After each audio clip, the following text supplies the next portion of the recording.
just did a bad thing. I regret the thing I did. And you're wondering what it is. Tell you what I did a bad thing. We have a problem. Alright, well, we're outside my lovely home, and we have one small problem. The 2DX machine is too tall to fit into my garage. So, yeah, we're gonna have to take off these guys right here. This entire like metal structure basically that goes around the top. And then we'll be able to just wheel it straight in to my garage and be able to get that put back together and bring into my house eventually. But yeah, that was a a little bit of an unexpected snag, unfortunately. You know what else is funny too is Chunithm is actually a lot taller than I remember. I had to tip that way back to be able to get it in as well. It's probably as tall as 2DX. Like, this is me. I probably have my fingertips to like the very top of the actual cabinet, like, and I'm not standing on my tiptoes or anything, but like I have to reach my arm like straight up to match the height of this game. It's really, really tall, and I just don't remember it being as tall as it is, I guess. So yeah, it's gonna be fun to bring inside eventually, but yeah, I guess we'll probably start filming taking this apart, so if anyone ever gets a 2DX machine, you guys will know what to do. So I guess stay tuned. Alright, so I think this is going to be my plan of attack here. These are just design choices for the most part for the machine, so like I can actually bend this piece in, but I'm sure that the rails actually bolt into the bottom of the cabinet here. So I think that's the first place I'm going to start looking to removing the structure so we can get it taken off and brought into my garage. So we'll see what's under there, and hopefully everything goes to plan. So fingers crossed here. Alright, here's what I found out. So you have to remove a little bit more than just that little facade metal piece that goes across right here. If you remove all the screws that go around the perimeter of the metal plating, there's 2 additional screws that screw in the back here. You can kind of see right here and down there. Once you remove that, this whole side piece actually just comes off, which is actually a really cool design. So yeah, there we go. So you can see it a little bit better on here. Like, you remove this screw, there's one in the back over here that you removed 2, and there's one down here. So as soon as you remove those, you have access. And there's one additional benefit. This gives you access to the fluorescent lights, the subwoofer, and you can see mine is not attached very well. So before I put this back together at some point, I'm going to make sure I replace that light if it's needed, and also probably get that attached back to the top. So but there you guys go. That's how you remove it, and then from there it looks like it's just 6 screws, 2, 4, 6, and then that whole assembly just slides out. So wish me luck. Hopefully that's all that's needed.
Alright, so for the record, that top piece is quite heavy.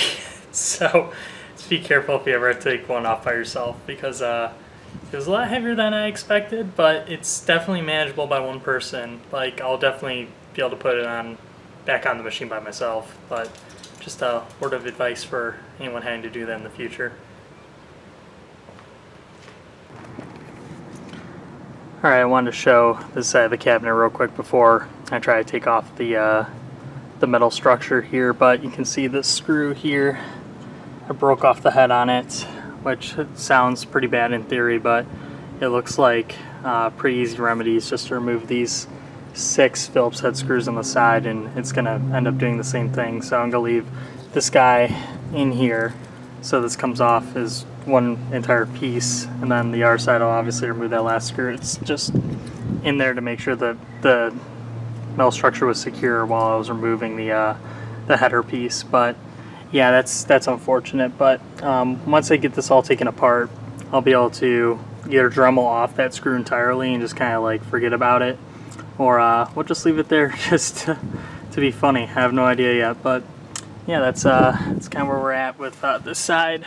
The other side seems to be all good for the most part. We just have to loosen up all the screws over here, and then we should be good to go. So hopefully this thing doesn't crush me. I think it's going to be relatively lightweight now, so that's really what I'm really concerned about, but we'll see.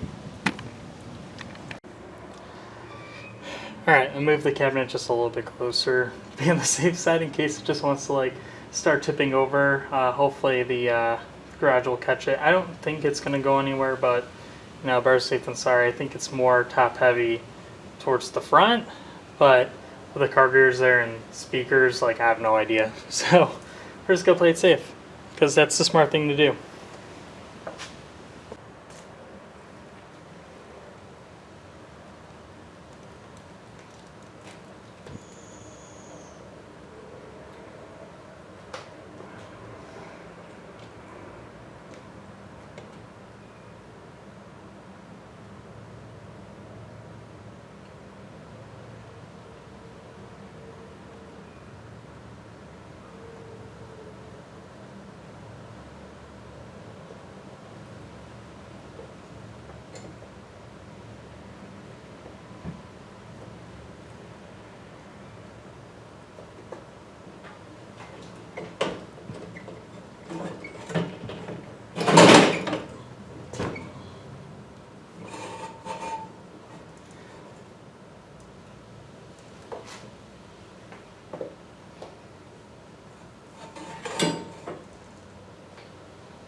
Whew. Oh, I'm so happy I used the top of my garage as like an anchor to catch the top of that, because it is so heavy. I was like lifting on one side just to kind of see, and like I was just like, I think I can manage by like just like lifting it up and out. Holy shit. There's no way I would have been able to do that. That would have been disastrous. Well, I got it taken apart via one person, so if you ever need to know how to do it, there you go. You know, just take apart the sides, unbolt it, and then after that, it's all about just like tipping the metal structure towards you and kind of like having something to catch it at the top so you can grab the very front of it and then slowly bring it down. But, whew, yeah, that was exhausting. So I'm going to move that out of the way and try to bring the rest of the cabinet inside now.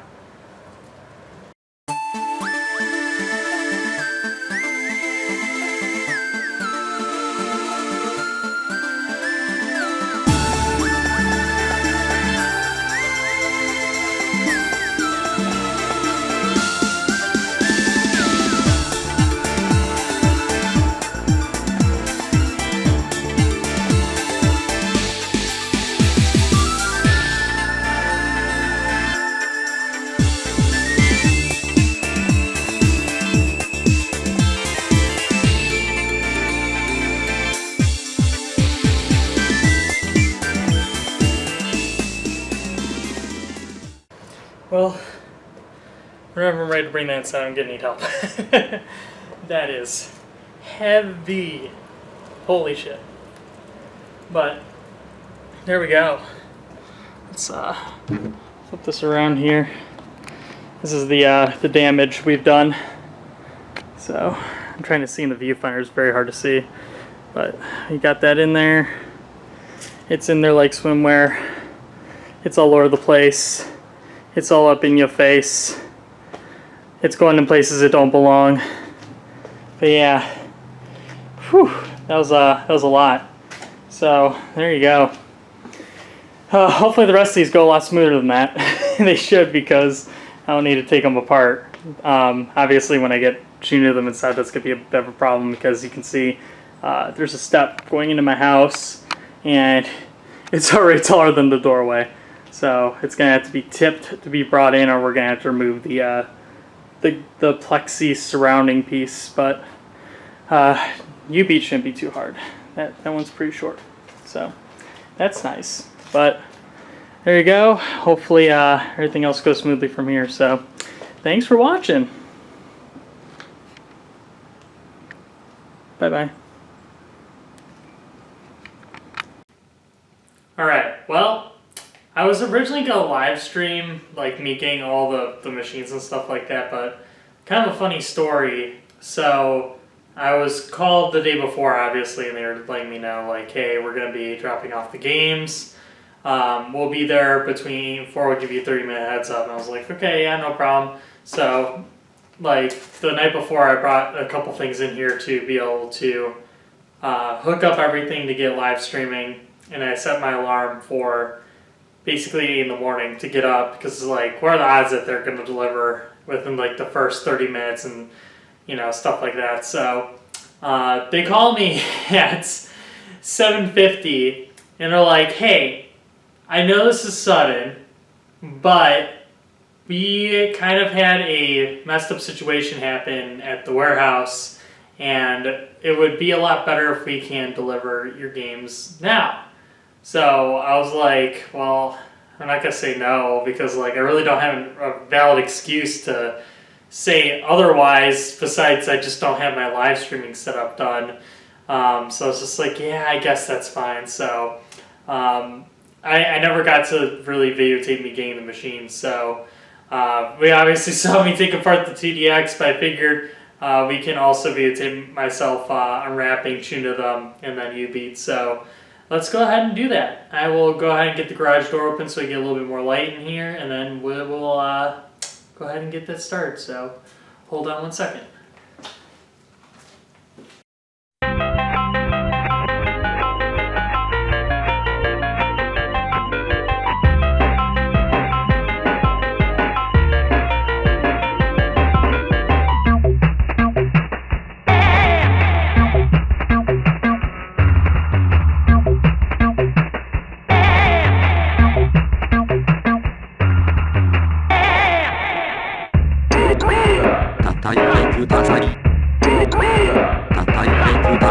回してください。回してください。私はビートマニア。Alright, let me move the viewfinder around here. Okay, so here's what I'm looking at. The outside of the cabinet seems pretty good. What I'm noticing is right here, it's missing some of the sticker that goes across here, and over here it looks like somebody spilled something and it got underneath. So yeah, definitely needs to be cleaned up a little bit, but overall it's in pretty good shape. And then up top on the roof here, I think that's from people trying to attach cameras and like GoPros and stuff to the top. I'm not sure though, because it's kind of weird. You would think it would be more like in the center here, but it's like it's scratched right here, it's scratched here, all over here. But I might be able to remove that and paint it, and then you won't be able to tell a difference. But yeah, and then we got the marquee, which is screwed in upside down on purpose. So we just need to flip that back up right once it's inside my house. So alright, let's try to get jubeat on camera here. So hold on one second. Alright, jubeat. God, there's such bad glare, it's so hard to see. Alright, there we go. Now I got some of the 2DX stuff laying against it, so I'm gonna have to move those first.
You gotta be careful not to show any license plates here, but you can see the side of it. It's looking pretty good. Right here, it's got a little bit of scratching, but that's really about the extent of the damage that I can see. This back looks nice. The other side, which is gonna be hard for me to film, looks really good. And then let's take a look at the front. The front looks perfect. Like this got here in perfect shape, which is very shocking. I don't know if I'm going to go any higher. Hold on. Let's try to get a different angle. There we go. Might be hard to tell with the glare and the angle I'm showing this off, but yeah, it looks really nice. Very clean. Wow. One of the better looking jubeats I've seen. But yeah, there you guys go. That's jubeat 2DX, which is in a million pieces. And my DDR solo project in the background. And Chunithm. Now I gotta rearrange my whole basement to get this all inside. And the dance games are gonna probably end up in here. But that'll be for another video. Thank you guys so much for watching. Have a good one. Bye-bye.